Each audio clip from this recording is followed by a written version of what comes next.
ஒரு என்ன சொல்றது பரிசோதனை கூட வச்சுப்போம். எனக்கு இன்னைக்கு இளைஞரணி தலைவர் பதவி மருத்துவர் சின்னையா அவர்கள் கொடுத்தார். இந்த நிமிஷம் எனக்கு அந்த பதவி வேண்டாம். மருத்துவர் ஐயா அவர்களும் சின்னையா அவர்களும் ஒன்றா சேர்ந்த பிறகு நான் வாங்கிக்கிறேன், எனக்கு கவலை இல்லை. சொல்லுவதற்கு உனக்கு திராணி இருக்கா?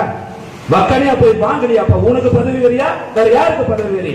மருத்துவர் சின்னையாவை ஒதுக்க வேண்டும் என்று நீங்க நினைப்பீங்க, கூட நாங்க நின்னா எங்களுக்கு பதவி வெறி, உனக்கு பதவி சோரி. சரி, யோசிக்கணுமா யோசிக்க வேண்டாமா? நான் தயாரிப்போம், வேணா பேச்சு கூட வேண்டாம், பேப்பர் கூட கையெழுத்து போட்டு தரேன். நீ போட்டு தருவதற்கு தயாரா?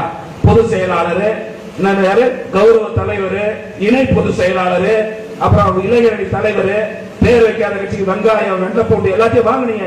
எல்லாரும் ராஜினாமா பண்ணுங்க. இந்த நொடி நான் ராஜினாமா பண்ணுவதற்கு இதே நிமிஷத்துல இங்கே கையெழுத்து போட்டு தரதுக்கு தயாரா பாப்போம் யாருக்கு பதவி வெறி பதவி சோரி இருக்குன்னு. வாய்க்கு வந்ததெல்லாம் மைக்கு கடிச்சிட்டு பேசிட்டு போட்டா நீ எல்லாம் மாவீரன் ஆயிட முடியாது. ஒரு அளவிற்கு தான் பொறுமை. மருத்துவர் ஐயாவிற்கு மட்டும்தான் இங்கே அத்தனை பேர் கட்டுப்படுவோம், அடங்குவோம். மற்றவங்க யாருக்கும் கட்டுப்பட்டு இருக்கிறதுக்கு எங்களுக்கு வேலை கிடையாது. அதை நீங்க தெளிவா புரிஞ்சுக்கணும். இந்த நிமிஷத்தோட நிறுத்திக்காங்க. மருத்துவர் சின்னையாவை விமர்சனம் செய்வதற்கெல்லாம் ஒரே ஒரு சதவீதம் கூட தகுதியோ திராணியோ உங்க யாருக்குமே கிடையாது.